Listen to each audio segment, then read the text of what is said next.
The United States has everything from deserts to high mountain ranges to lowland We have swamps. seen that. This Beautiful variety mountains. in terrain is an attacker's nightmare. Hey guys, loud guys, today we are going to watch why the US defense plan is unbeatable.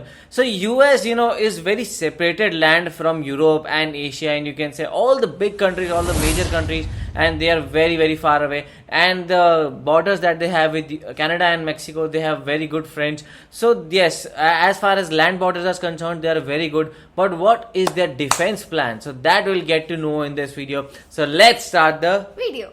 Could the US fight off an invasion of its homeland?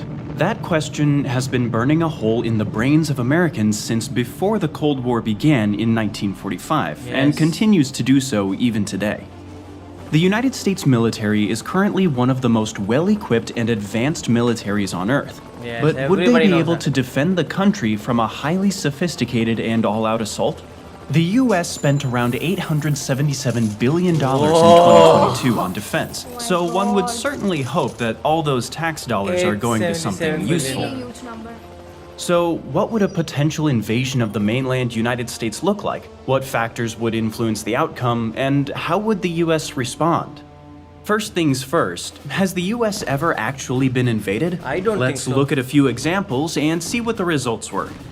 After successfully fending off the British during the American Revolution, the US in the early 1800s was cruising. Everything was trending in the right direction, and the country was growing both physically and in a sense of national spirit. Nice. It takes some gumption to pull off the deal of the century in the Louisiana Purchase. 530 million acres for $15 million, which is about $358 million today, They is still bought a it. preposterous deal. That there big are of a land. ranches in Montana for sale today worth about half of that. So $358 million for half a continent is just insane. That Regardless, is the brand awesome. new United States of America thought they were living in a relatively good era, having beaten the British and continuing to establish themselves on the world stage. The British, however, had other ideas in mind. They attacked US trading ships and forced captured American sailors into service in the Royal Navy. So the US declared war on Great Britain to defend its honor. The war lasted from 1812 to 1815 and actually resulted in the British attacking, burning, and occupying Washington, D.C.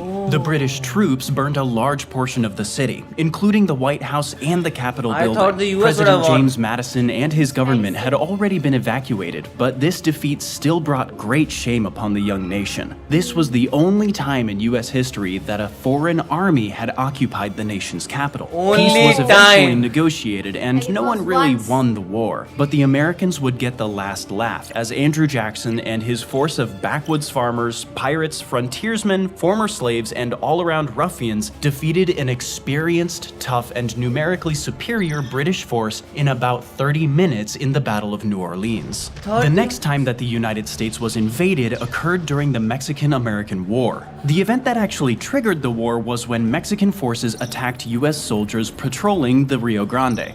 The Mexican forces then invaded Brownsville, Texas, claiming they were taking back territory that rightfully belonged to Mexico. This event was known as the Thornton Affair and caused President Polk to declare war on Mexico. Although this invasion was incredibly brief, the war that came out of it saw US troops conquer Mexico City and take control of parts of California, Texas, New Mexico, What a Utah, profitable Nevada, war for USA. Arizona, and parts of Colorado, They got Oklahoma, everything. Kansas, and Wyoming as a result. Wow. The next major conflict to take place on American soil was the Civil War, but we'll pass on that one, given the US was fighting itself. Yeah. The next time the US was under threat of foreign invasion came again from its southern border with Mexico. Mexico. In 1915, as war ravaged Europe, the United States watched from afar. All the while, Mexico was undergoing its own revolution. The Mexican government under Venustiano Carranza had been secretly supporting raids by bandits across the southern border of the United States that were violent and chaotic. President Woodrow Wilson supported Carranza and his government as a way of making the raids stop, but unbeknownst to him, Carranza was the one supporting the raids in the first place. So, as things got more complicated and the US got more involved south of the border, a man named Pancho Villa took things into his own hands. Villa was outraged at the United States' support of Carranza and decided to launch raids of his own. These raids culminated in an attack on Columbus, New Mexico in 1916. Villa led the attack himself, and the battles saw heavy fighting between Villa's forces and elements of the 13th Cavalry Regiment of the US Army. Villa was eventually driven back into Mexico, but this incursion would trigger a US invasion of Mexico to capture Villa. Again. The US defeated Villa's forces but failed to capture him. This would come to be known as the Pancho Villa Expedition, led by none other than John Blackjack Pershing, who would go on to greater fame in the latter years of World War I.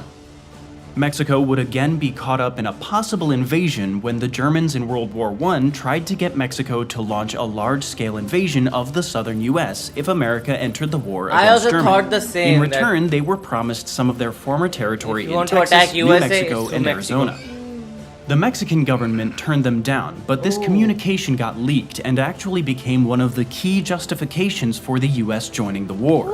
These examples have mostly been Never knew isolated that. incidents, not full-scale invasions with the aim of conquering and controlling the US, although some could argue that the British came the closest. In World War II, the world was again at war, and yet again the US tried not to get directly involved.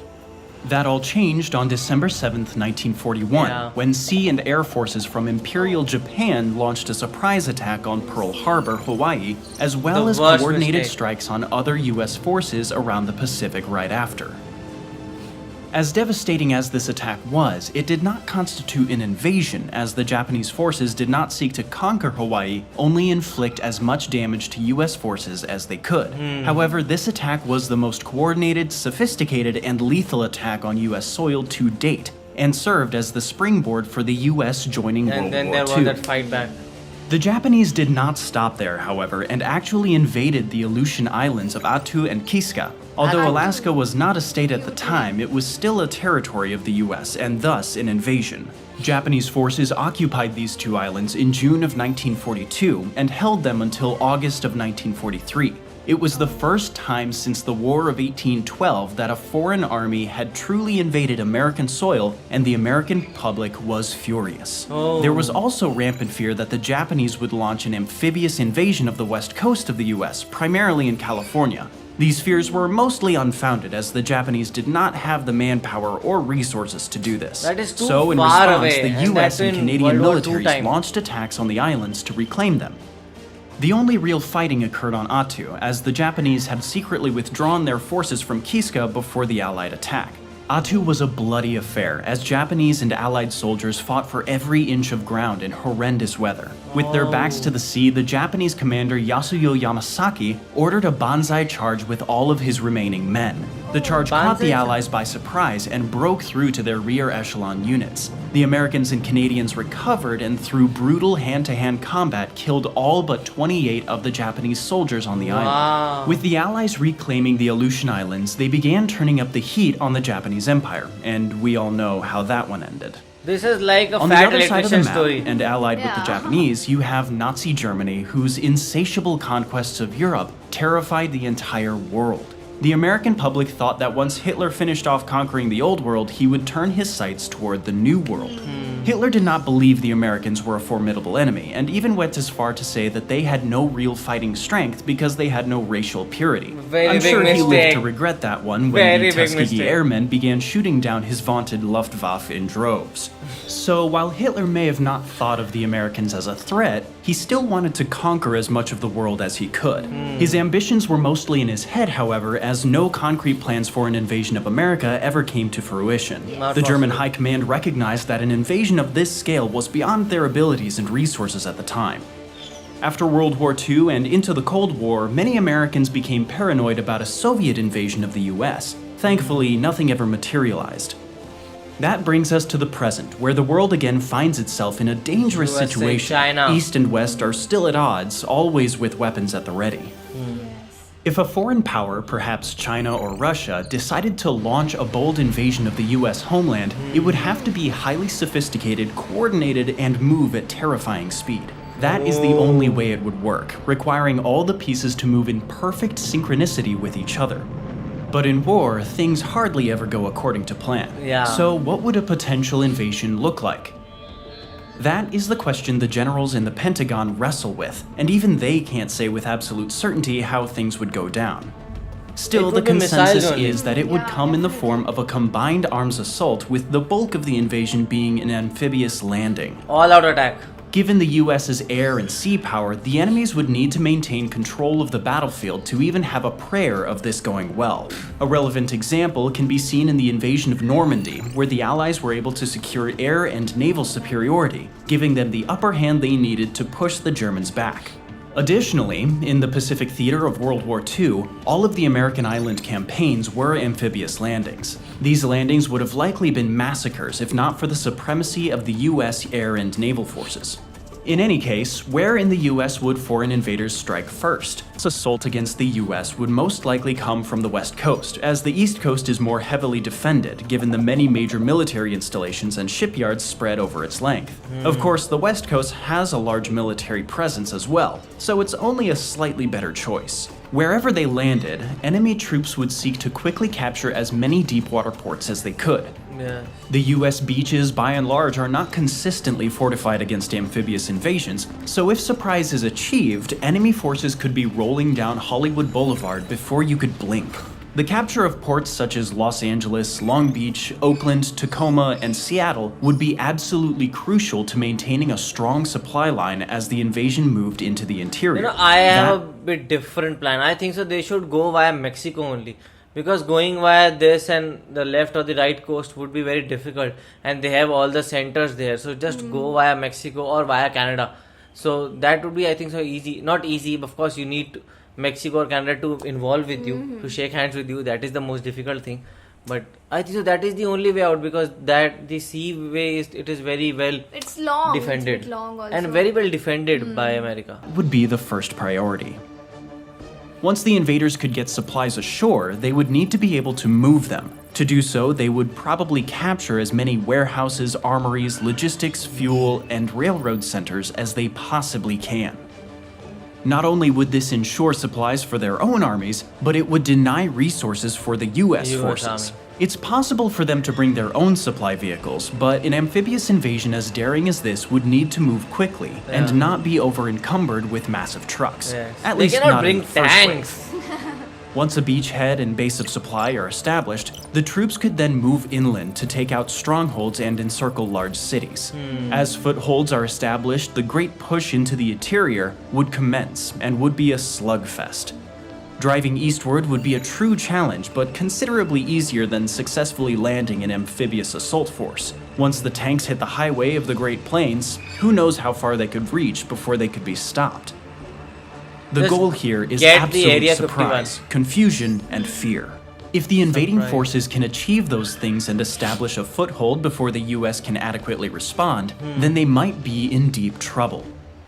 But let's be clear, this is an extremely optimistic view in which Actually. many factors would have to go the This will invaders' happen, way that for will any happen. hope of success. So let's look at what factors would deter the success of an invading force.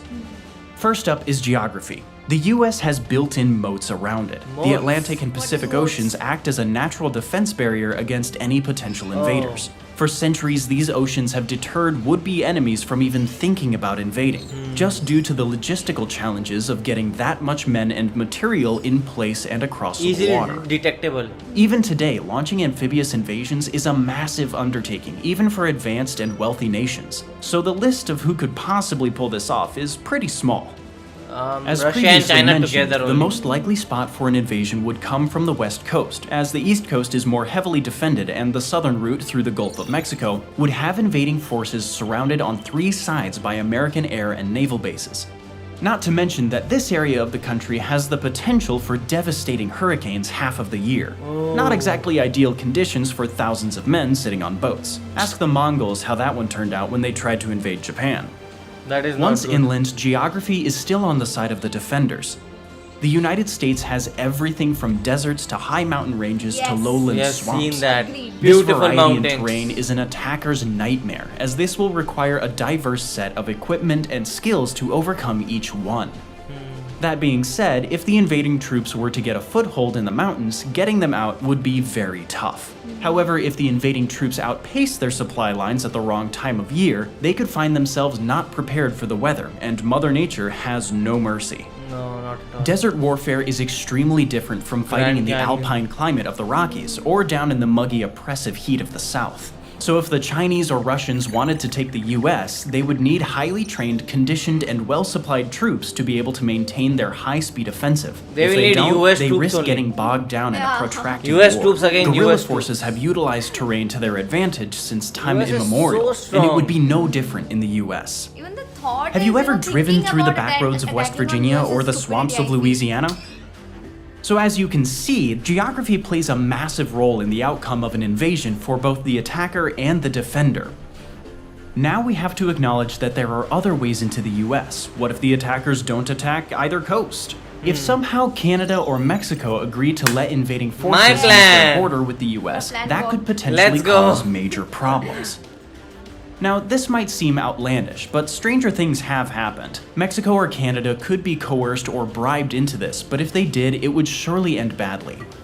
Although a land invasion is a lot simpler and quicker than an amphibious one, supply would still be an issue. The Canadian or Mexican ports of supply would surely be the first targets Yeah, for US America air will power attack and them. are well within striking distance. So again, the key issue to this whole thing is the ability to supply the invasion and maintain that supply. If the initial shock and awe didn't take out US air superiority, then the invading forces better be able to defend their supply depots. The US-Canadian border has a relatively low number of crossings fit for military vehicles, so the invasion would either be spread out or bottlenecked. If you look up the Highway of Death, you'll see how exactly of the Death? US deals with tightly grouped military vehicle columns. The border has somewhat low security, but is still actively monitored and patrolled by US law enforcement. The US-Mexico border is much more highly controlled and regulated. People still get through illegally, but if thousands of troops began massing in either country, it's reasonable to assume that US intelligence would notice. They will The attack. good news is that both Canada and Mexico are on good terms with the US, and all Yeah. parties profit immensely from trade. That brings us to the next factor that can make or break an invasion: Like, technology. Technology. Remember when we yeah. talked about secrecy being a key to this whole thing? For any invasion of the US, the very invaders would have to be different able to technology, mass like their troops lasers. and supplies and move them into position in absolute secrecy. Lucky for the US, they have satellite programs that are highly advanced and critical for national defense. They can be used to detect and track troop movement, which would give US intelligence plenty of advanced warning if foreign armies were amassing troops and military equipment. They even have something called the Defense Support Program, or DSP, operated by the US Space Force. These satellites are a vital early warning system for national defense, operating in 22,300-mile geosynchronous orbits. They can detect missile launches, space launches, and nuclear detonations. Wow. that's such In a big addition to satellite advantage. technology, Yeah. the US military also has tremendous resources when it comes to radar and drones as well. For example, the US Navy has its own system known as ROTHR, or Relocatable Over-the-Horizon Radar. It can cover all of Central America, the Caribbean, and a large part of South America. Any direction an enemy force approaches from, if the radar is operational, there's eyes on them. Wow. The US drone industry used the wars in Iraq and Afghanistan as its test laboratory, greatly expanding its capabilities. The primary function has always been intelligence gathering and surveillance, and that function continues to grow with each passing year. This is all to say that the US intelligence and early warning capabilities are incredibly complex and cover all areas around the borders of the United States. For any invader to even have the faintest hope of success, they would need to play a little dirty. dirty. Let's look at our next factor: unorthodox methods of attack. Unorthodox. Like, Warfare nuclear is bomb? getting more complicated. No one can disagree with that. That is the It used to most, consist of two groups stabbing each other with metal blades, and now countries fight proxy wars in remote corners of the globe to control the flow of resources to manufacturers and consumers, all while maintaining their status on the world stage. To fight these ever-changing battles, new weapons are required. One of the greatest dangers in the years to come will be cyber attacks. These attacks yes. can cripple government and Even private now they are computer very systems, dangerous. cut internet access, Accounts get disable hacked water every and day. electrical plants, and even scramble GPS systems to massive vehicles like oil tankers. There And are China a and million Russia both use are good cases, at this. But according to the Cybersecurity and Infrastructure Security Agency, the main goal of cyber warfare is to weaken, disrupt, or destroy another nation. deception in warfare is nothing Everything new. is in fact, computer. it's one of the most Yeah, and they critical can be aspects stolen. of it. The Allies would have been thrown back into the sea at Normandy if they hadn't employed a complicated deception against the Germans and convinced them the actual invasion was going to occur at a place called Pas-de-Calais up the coast. Pas-de-Calais. This deception stalled Hitler from committing his panzer reserves and allowed the Allies the time they needed to establish a beachhead and take the fight to the Germans. So if an invading army wanted to approach the United States in secret, they would surely have to employ some level of cyber attacks to give themselves a chance. Another unorthodox method of attack could come in the form of an EMP.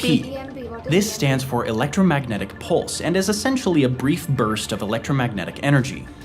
These have been weaponized and could be attached to missiles or other similar methods of delivery. So what does it Once that do? detonated, these EMPs would overload and shut down the electrical grids, while also degrading or destroying all kinds of technology. All the electricity gone. This could include everything from cell phones to car engines to generators. An EMP is a quick That and is very easy way to strong. take an opponent's technological advantage and roll back the clock to before the Industrial Revolution.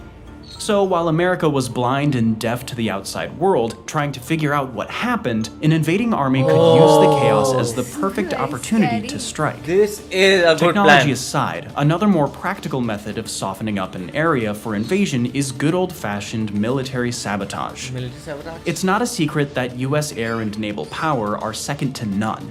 So if an invading force wanted to level the playing field, they would embed agents who would conduct coordinated strikes against US air and naval facilities in the hours before the invasion was to begin.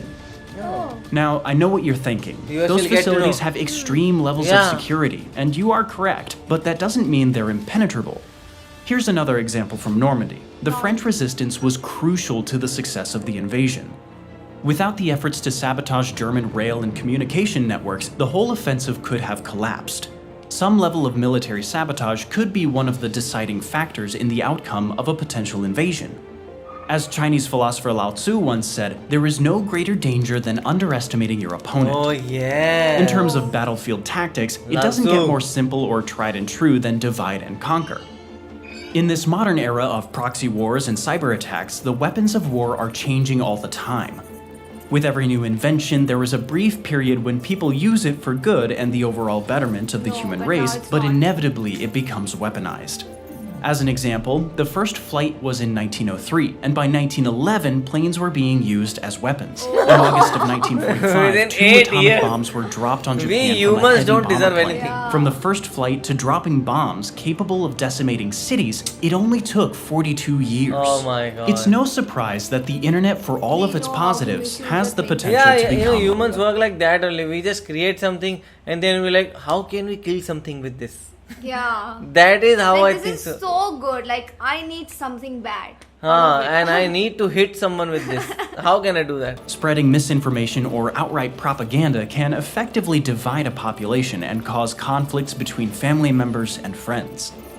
A foreign power could weaponize the internet with the intent of sowing incredible amounts of division within the United yes. States. A divided and weak country Divide that and doesn't rule is know the what best to policy. believe would be much easier to conquer rule over- than one that is united and strong. Now, all of this talk of sabotage and cyber attacks assumes that the invading force wants to subdue the US and conquer it to govern. What if their intentions are more malicious than that? What if they just want to burn it all down and govern the ashes? What? Is he Satan or Biological what? warfare is a nightmare scenario for the world Biological and hopefully warfare, never like really corona and happens. something like that. According to the WHO, biological and toxin weapons are either microorganisms like virus, bacteria, or fungi, or toxic substances produced by living organisms that are produced and released deliberately to cause disease and death in humans, animals, or plants. WHO gives a very Weaponizing stupid anthrax, the definition. plague, or something similar would cause untold amounts of death and suffering to all of North America. Diseases don't care about borders. Let's hope no country is that evil to inflict this degree of suffering on Never, their it fellow should never man. happen. Following this deadly progression, then you have nuclear weapons. If Oh, a foreign no. power truly has no regard for the consequences of its actions, then it could consider using nuclear arms as a method of clearing out resistance in the US. There will also be a Again, all reply. it would achieve would be governing decimated land and radiated Oh. bones. Not exactly ideal, but if someone wanted to do to the US what the Romans did to Carthage, this would be the most efficient way in today's technology. But perhaps the most important factor in all of this is the United States military itself. The US military is one of the most advanced, highly trained, and equipped militaries in the world, and can seriously throw its weight around when it feels like it. As it currently stands, there are over 750 US military bases around the world. 750. The global presence of the US cannot be understated, No, but it it is not also in has India. between 450 to 500 bases or locations in the US itself. Oh. US air and naval power would be crucial in the opening stages of an amphibious invasion. So protecting those resources and keeping them ready to fight at any given moment is a high priority for US defense planners. With around 1.4 million active duty service members, the US is currently the third largest military in the world. Any invasion of the United States would have to deal with a large number of active duty troops in the country, as well as about 450,000 National Guard members who can be called up at any moment. A And key they will be factor ready would be how always? effectively the US could At bring any back moment. troops from bases all over the world to fight to defend their homeland. In comparison, China has over 2 million active duty soldiers with many more in reserve. Russia has around 2.2 million India service also has a members lot. with their numbers in constant fluctuation due to the ongoing fighting in Ukraine. The rising casualties have made the Russians conscript a lot of their citizens who otherwise would not be in the military. Their level of training, the equipment they carry, and their battlefield effectiveness vary greatly between the different units. In terms of a land battle on the numbers alone, this should be a pretty close fight where the US has the advantage with its Navy. The US Navy is widely considered to be the best and most powerful in the world. Its mix of warships, submarines, and an intimidating carrier fleet make it a formidable opponent. The US Navy's global presence and the firepower it can bring to the fight are an incredible deterrent to would-be enemies. That's really bad news for anyone trying to stage, launch, and execute an amphibious invasion. As President Teddy Roosevelt once said, a good navy is not a provocation to war, it is the surest guarantee of peace. In addition to the active duty and Nice. National Guard units, the US has an advantage that the other countries simply don't have. The citizens of the US are the most well-armed country in the world. It's estimated that there are around 390 million guns in the US currently. That's around 120 People guns can per fight 100 better than the, people. As I'm sure soldiers. you're aware, everyone today has an opinion on gun ownership, and they are entitled to it, but in the event of a full-scale invasion by a foreign power, they might come in handy. It's almost a surefire thing that if given the chance, militias of well-armed US citizens could rise up and conduct guerrilla warfare operations against the invaders. Although it is unverified that Admiral Yamamoto of the Japanese Empire reportedly said, "We can never invade America. There would be a rifle behind every blade of grass." While he And may he's never right. have said this quote, it undoubtedly rings true. If we look at recent examples of combat for how each nation fared, we can get a rough idea of how this might play out. Let's start with the US. Having fought essentially continuous wars for over a century, the US military is a juggernaut of practical combat experience. The past 20 No years other country alone has done have that. seen Russia the US might. fight 2 wars, and although you can't China say they too. won clear-cut China is victories not in into either that one, much to the war. battlefield experience gained there for everyone from the generals at the Pentagon down to the riflemen guarding the street corner will serve the US going forward for decades to come. The weapons technology in those wars has been tested and refined through the high-stakes trial and error that is combat. It's no secret that the US is the premier weapons manufacturer in the world.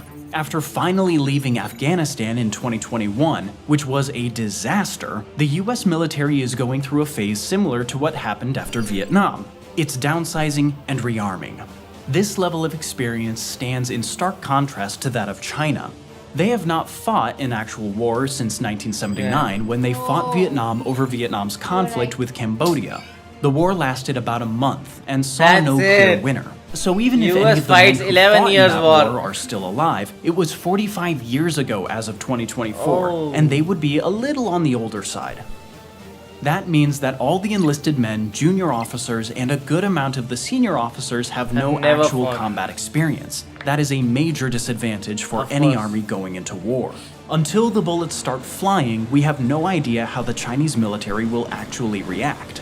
The Russian military has fought multiple regional conflicts since the fall of the Soviet Union, most notably against Chechnya, Dagestan, and Georgia. Those were smaller in scale and against comparatively inferior forces. It wasn't until the Russian invasion of Ukraine in February of 2022 that the Russian military had its mettle tested properly. Yes. And unless you've been hiding under a rock, you probably heard something of what's happening in Ukraine. Yeah, we know During that. the first days of the invasion, Russia initially swept deep into the Ukrainian defenses, causing massive breakthroughs with their superior armor.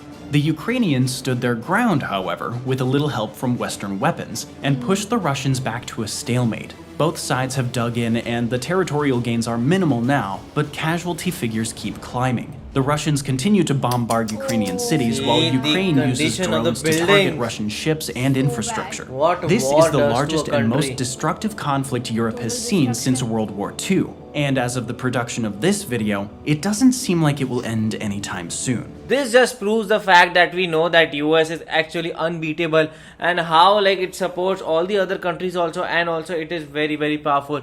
Also US has allies everywhere. So US, the main thing is that they were telling is that if somebody attacks USA, then how USA will be able to defend. But if any country attacks USA, I know for sure that USA will also launch attack on their country. So then they will also have to defend themselves, and US has so many allies everywhere, like, so they will always try to help USA, because they know that if once USA wins, then USA will give them contracts and very good things.